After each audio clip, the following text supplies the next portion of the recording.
অসাধারণ সালোয়ারটির ডিজাইনের ছবিটা দেওয়ার পর থেকে অনেক আপুরা জানতে চেয়েছেন আমি এটা কীভাবে সেলাই করছি যেন আমি আপনাদেরকে ভিডিওটা দিই। যাই হোক, সেই জন্য আজকে আপুদের সাথে ভিডিওটা শেয়ার করতে চলে আসলাম। আসসালামু আলাইকুম, কেমন আছেন সবাই? আশা করছি আল্লাহর অশেষে সবাই ভালো আছেন।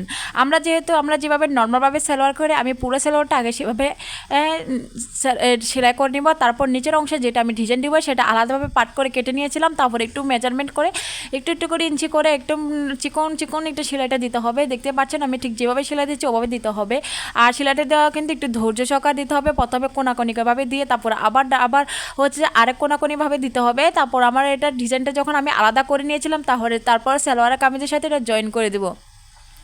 জয়েন করতে করতে আপনাদের সাথে আমার একটা ব্যাককল্যা মার্কার কথা শেয়ার করে নিই।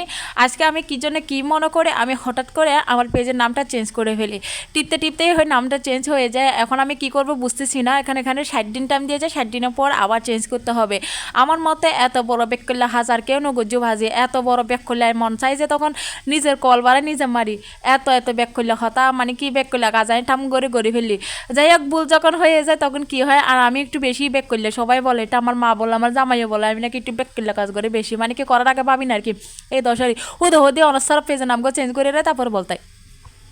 যাই হোক, আমার হচ্ছে যে এটা হচ্ছে যে ভালোভাবে জয়েন করে দিব। আর এই ডিজাইনটা আমার সবচেয়ে বেশি সেল হওয়ার ডিজাইনটা করতে কিন্তু প্রচুর পরিমাণে ধৈর্য লাগে, ধৈর্য সহকারে করতে হয়। আমি তো প্রায় হতাশ হয়ে যাই। আর আমার এই টেলার্সের জীবন আমি সবচেয়ে বেশি ডিজাইনটা এই সালোয়ার করেছি। এত বেশি ডিমান্ডিং মানে কি কাজ এটা, এত বেশি বলার বাইরে প্রচুর পরিমাণে হচ্ছে যে ডিমান্ডিং। এটা এত পরিমাণে আমি সেলাই করেছি, সেলাই করতে আমার প্রায় মুখস্থ হয়ে গিয়েছে। যেহেতু সেলাই করেছি সেই জন্য আমার কাছে খুবই সহজ লাগে। আমি মনে হয় যে যাদেরকে সেলাই করে দিয়েছি, প্রথম সেলাই করেছিলাম এক আপুর, এটা এত পরিমাণে সবার পছন্দ হয়েছে। তারপর আর না হয় আমি প্রায় 50 পিসের উপরে সেম ডিজাইন সালোয়ারটা কাটিং করে সেলাই করেছি। যাই হোক, আমি হচ্ছে প্রথমে লাগানোর পর থেকে আবার হচ্ছে যে একটা চাপ সেলাই দিয়ে নেবো। চাপ সেলাই না দিলে কিন্তু সেলাইটা বসবে না। এই তো চাপ সেলাই দিয়ে পরে এখন হচ্ছে যে খুবই সমানভাবে ধীরস্থ হচ্ছে যে আরেক পাশটা লাগাতে হবে। আর আমার কিন্তু এটার সেলাইয়ের ফিনিশিংটা কিন্তু তেমন সুন্দর আসে না। কাপড় এটা একদম সুতির কাপড় না। এই ডিজাইনটা সুন্দরভাবে ফুটাতে হলে কিন্তু আপনাকে সুতির কাপড় দিয়ে সেলাই করতে হবে। সুতির কাপড় দিয়ে সেলাই করলে এত পরিমাণ যে সুন্দর হয় কি আর বলবো। যাই হোক, এ তো হচ্ছে যে আমার প্রায় এটা সেলানো শেষ হয়ে আসছে। এটা হচ্ছে যে আমি মেরে নিয়েছি। আমি দুটো সেলাই একসাথে দেখাচ্ছি, মানে কি দুই পায়ে আমি সেলাই করছি, আরেক পায়ে তো এটা নিয়ে নিচ্ছি, নিয়ে ভালোভাবে হচ্ছে যে আবার এটা মেরে নিচ্ছি। আশা করছি তোমরা দেখলেই বুঝতে পারতেছো যে আমি কিভাবে কি করছি।